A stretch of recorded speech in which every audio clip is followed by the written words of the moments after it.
नमस्कार। Middle east में हाहाकार है और उसका सीधा असर आपके शेयर बाजार पर दिखाई दे रहा है। मिसाइलों की गूंज तेहरान और तेल अवीव में सुनाई दे रही है, लेकिन झटका मुंबई के दलाल स्ट्रीट पर महसूस हो रहा है।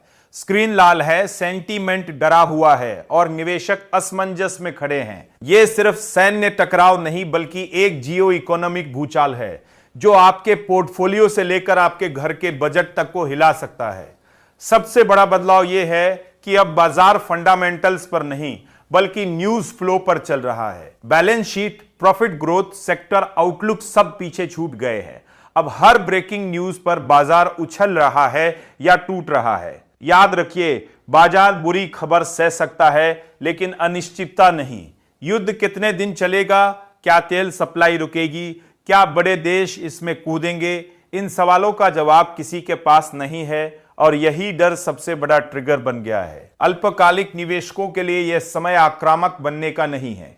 अभी बल्लेबाजी नहीं, इंतजार की रणनीति अपनाने का वक्त है। जब मजबूत कंपनियों के शेयर डर के कारण अपनी असली वैल्यू से नीचे फिसले, तभी एंट्री का मौका बनता है। घबराहट में खरीदना या बेचना दोनों ही नुकसानदेह हो सकता है। लंबी अवधि के निवेशकों के लिए तस्वीर थोड़ी अलग है। अगर आपका नजरिया 5 साल या उससे ज्यादा का है, तो यह गिरावट अवसर भी बन सकती है। विदेशी निवेशकों की हिस्सेदारी घटकर करीब 16% रह गई है, जिससे बाजार पहले से ज्यादा घरेलू ताकत पर खड़ा है।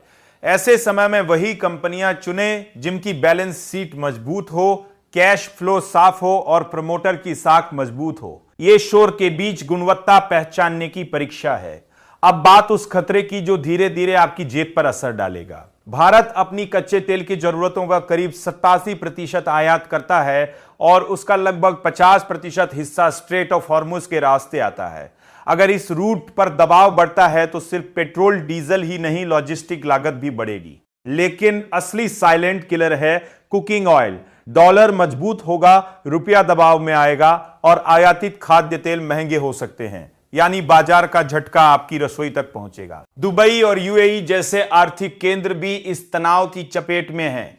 वहां रियल एस्टेट, पोर्ट्स और ग्लोबल एसेट्स पर जोखिम बढ़ रहा है। अगर संघर्ष लंबा खींचता है तो उसका असर भारतीय कंपनियों और निवेशकों पर भी पड़ेगा, जिनका पैसा वहां लगा है। इस बीच सोना और चांदी सेफ हेवन बनकर चमक रहे हैं। अनिश्चितता जितनी बढ़ती है, कीमती धातुओं की मांग उतनी बढ़ती है। लेकिन याद रखिए, यह मुनाफा भी एक बड़े वैश्विक तनाव की पृष्ठभूमि में बन रहा है। सबसे बड़ा सवाल यह है कि क्या यह संघर्ष यही रुकेगा या बड़े देशों की एंट्री से हालात और गंभीर होंगे। फिलहाल बाजार वेट एंड वॉच मोड में है। आपको तय करना है कि आप डर में फैसले लेंगे या रणनीति के साथ।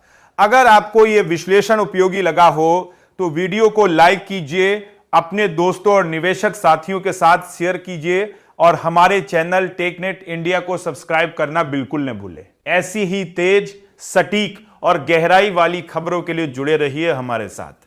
ये वीडियो सिर्फ एजुकेशनल मकसद के लिए। इन्वेस्ट करने से पहले कृपया अपने फाइनेंशियल एडवाइजर से सलाह लें। नमस्कार, धन्यवाद।